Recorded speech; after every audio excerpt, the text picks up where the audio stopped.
Okay guys, good morning sa inyong lahat. For today's video, yan marami kasing nagre-request sa atin na pag-usapan daw natin ng matinding MC price update ng ating Yamaha Aerox 155. Yan guys, standard yung nandito sa atin. Yan, tuloy i-activate natin to at ipapakita ko sa inyo kung paano ba siya i-activate. Ano ba ang galawan na tunugan niya, masarap ba siya i-drive? At syempre, titirahin natin ang presyo. Hihimayin natin yan simula sa pinakamaliit hanggang sa pinakamalaki, pati ang mga promo ng ating Yamaha Aerox 155 standard. Alright, yan guys, yan ang babanatan natin ngayong umaga. Stay tuned lang dun sa mga hindi pa nakakapag-subscribe. Subscribe naman dyan. Okay guys, bago natin banatan at tirahin yan, syempre, intro muna tayo.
Mag-proceed sa price ng ating Yamaha Aerox, tingnan muna natin kung ano mga accessories ang kasama niya. Alright, andito guys, i-activate natin maya ang ating Yamaha Aerox. Yan, kung mapapansin nyo, andito ang kanyang U-box. Buksan natin.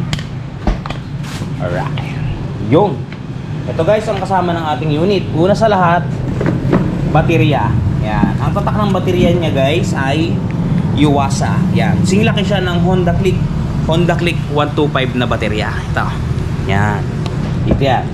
Sumunod, syempre, meron siyang side mirror. Ito, nakakarton pa kung mapapansin ninyo. Fresh na fresh from U-box. Alright. Ang kanilang side mirror ay yung basically yung mga katulad din ng iba, yung parang dahon. Yan, may naka-embossed na tatak ng Yamaha dyan kung mapapansin ninyo. Yan, maganda, elegante at napakatindi. Sumunod, meron siya dito nga ito, yung takip dito guys. Takip dito sa chassis number. Yan, yan yun, takip sa chassis number. At may mga kasama siyang tornilyo. Itong mga tornilyo na to guys, dito ginagamit to sa paglagay ng kanyang visor. Mamaya ito yung visor niya, papakita ko sa inyo. Yan, ito yung visor guys, nakasama ng ating unit. Tika, babaklasin ko. Yun o. Yan, dito natin ilalagay mamaya para meron siyang tinatawag na visoran. Alright. At saka sumunod, meron tayo ditong yan, manual at saka warranty book. Naka-save siya. At ang huli ay itong takip ng baterya. Yan. Okay guys, proceed tayo dun sa presyo ng unit. Alright. Okay guys, bago natin i-activate ang unit na to, pag-usapan muna natin kung magkano nga ba talaga ang presyuhan niya. Pero dun muna tayo sa minimum down payment lamang, para magkaroon lamang kayo ng konting idea. Kasi meron tayong video niyan, siguro couple of days ago, nakapag-upload na tayo ng presyo na to. Pero papahapyawan ko ngayon para meron kayong idea. Okay guys, ito ang presyuhan niyan. Yan guys, ang ating cash price ng unit na ito, kung mapapansin niyo, 124,000 pesos. Flat yan. Open yan, cash man o hulugan. Basta inform nyo lang kami na kung gusto nyo i-cash o kung gusto nyo installment. Alright guys, minimum down payment natin is 12,400. Ayan, minimum down payment yan, 12,400 pesos. Ang magiging monthly ninyo pagka 2 taon ninyong napili, yan, 24 months. Pagka 2 years nyo nagustuhan is 7,472. I-grab nyo na guys, kasi dati 7,772 yan. Ngayon 7,472 na lamang. Okay, ngayon guys, pagka napili nyo naman ay 3 taon, ito kung mapapansin niyo 3 years. Ang dating 3 years yan, kung mapapansin nyo, yan o, 6,305.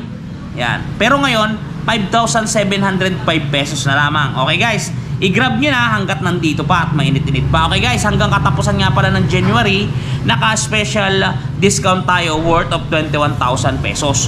Yung discount na yan guys ay hindi applicable sa cash. Ito ay sa installment lamang. Alright, activate natin guys ang unit. Okay guys, prepare na natin yung activation. Okay, unahin natin syempre yung pagkakabit ng kanyang baterya. Yan, dito nyo matatagpuan ang baterya ng ating Yamaha Aerox. Yan, dito sa portion na to. So, ito na. Ito na ang kanyang baterya. Yung kagaya ng napakita ko sa inyo kanina, Yuasa ang tatak. Okay, ito yung kanyang tornilyo sa kanyang positive at saka negative na terminal. Yan, kakabit natin ngayon para makita nyo yung galawan. Madali lang to guys, kasi para lang kayo dito nagsasaksak ng TV sa kuryente. Alright, yan, okay. Yun, ilalagay nyo muna yung pamigil, tapos i-shoot nyo lang, madali lang. Tapos kailangan nyo dyan syempre ng positive screw. To, unahin na ninyo yung negative kasi yan ang aking paborito. Negative ang inuuna, pero kayo kung sinong gusto yung unahin, nasa sa inyo yan. Kayong masusunod, kayo ang hari ng kagustuhan ninyo. Yun, maigpit na si negative. So titirahin naman natin si positive. Lumipat lang ako kasi medyo nakakailang ba. Yan lang yan. Pagka na-ikabit nyo na, syempre testingin nyo muna kung gumagana. Alright, bago nyo takpan. Ibig sabihin gumagana naman siya, so takatakpan na natin ang unit. Guys, kabit natin yung kanyang visor. Yan, meron kasing visor to na kasama. Ito guys, yan, bago natin makabit yan, kailangan mo natin ikabit tong rubber niya. Rubber nut ang tawag yan, ewan kung ano dyan, basta rubber yan, rubber damper. Yan, pag naikabit niya yan, syempre meron ding tornilyo yan, 4 kasama niya. Ito 4 din yan. Tapos ito, yan, baklasin nyo na lang.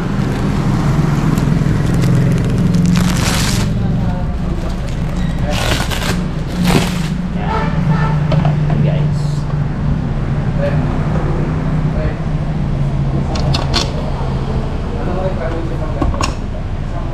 4. Yan guys, 4. Kailangan natin yung tornilyo, yung screw, positive screw. Yan, para maigpitan natin. Diba? Diba? Gumanda ng todong-todo na yan.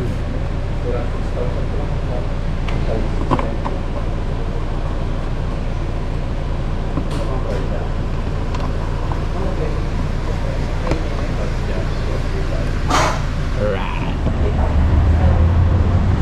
Lagyan natin ng gasolina.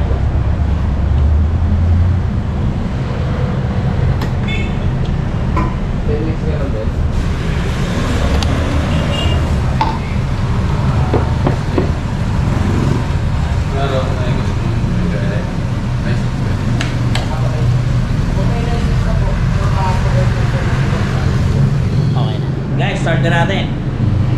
Susi. Yan o. Start. 1, 2, 3. Yun. Guys, 1 click. Yan. Maandar na siya.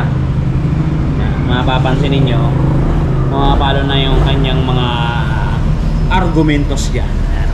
Pakinggan nyo yung kanyang tunugan at galaw. Okay guys, isa-sound check natin ang ating Yamaha Aerox para doon sa mga hindi pa nakakarinig ng tunog niya. Okay, para doon sa nakarinig na, okay, dyan na lang kayo. Note na lang kayo. Alright.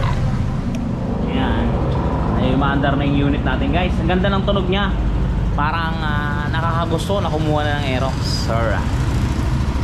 Yan, para doon sa mga hindi pa nakaka-experience yan, magamit kayo ng headset guys para marinig yung original na tunog niya.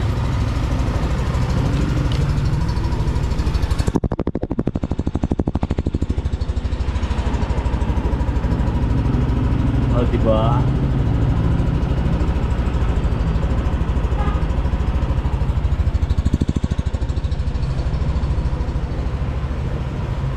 Yun guys, goods to goods. Alright, test drive natin ang unit guys. Guys, nandito tayo sa gilid ng branch. So, iti-test drive natin kung maganda ba gamitin ang ating Yamaha Aerox 155. Then guys, mapapansin nyo, start natin siya. Yan, para makita ninyo kung ano ba talagang galawan ng ating unit. Okay, start natin. Yo. Yan, maanda na siya guys. Drive natin. You know. Ganda niya guys. Medyo maganda at malakas yung kanyang hatak. Mapapansin ninyo. Good sa goods. Sarap siya dali. Masyadong malakas yung kanyang accelerator. Yung acceleration niya. Talagang bit na bit. Para sa'yo. Okay na boy guys. Yan o. Yung. Yan. Yun guys, ang masasabi ko din sa unit na to, talagang good sa good siya gamitin. Budget meal na scooter. Kaya kaya nyo to guys. Kaya kung sa inyo, buha na kayo. O. Kita nyo ba yan? Kita nyo ba yan guys? Yan. Kaya siya gamitin guys kung mapapansin nyo. Goods na goods. Basic na basic. Simple gamitin. Okay. Okay guys, ngayon i-release na natin sa unit yung motor yung sa may-ari yung motor. Tapos na natin to guys i-test drive. Yan, ihintay na lang natin siya. Siya ipapunta na dito sa ating branch. Alright.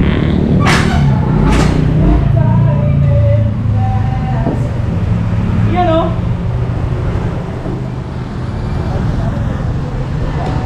Yun guys, kung mapapansin niyo, paalis ng ating client, dala na ang kanyang Yamaha Aerox 155S. Salamat po. And guys, kung mapapansin niyo, nakaalis na yung owner ng Yamaha Aerox 155. Okay, proceed tayo dun sa mga magpapa-shoutout sa atin ng mga tropa dyan. Shoutout natin yung mga solid na tropa natin dyan. Unahin na natin, Sir Dongski. Yan, Sir Dongski, shoutout sa'yo at lagi kang mag-iingat yan. At dito kay Sir RC Trojano Pines. Yan sir, solid supporter yan. Saludo ko dyan. Maraming salamat po sa sir. Ingat po palagi. At dito kay Sir Exical Cordial ng Bicol. Nagpapa-shoutout siya. Taga Bicol yan si Sir Exical Cordial. At dito naman kay Sir Elo Serapica. Share, shoutout sa'yo from Baguio City yan sa sir. Malamig dyan sir. Sana all. Okay, Jay? Okay guys, kay Sir ano naman tayo? Kay Sir Cian Mark Hernandez sa Bulacan. Shoutout sa'yo Sir Cian Mark. Ingat ka po palagi. At dito kay Sir Gary Paron ng Bicol. Shoutout po sa inyo sir. Mag-iingat po kayo palagi. At sa huli po kay Sir 10 Bits Moto Inks. Siguro nagtatato to sa sir Moto Inks eh. Yun sir, shoutout sa iyo at palagi ka pong mag-iingat. Maraming salamat po at hanggang dito lang po ang ating video. Bye bye! Shoes!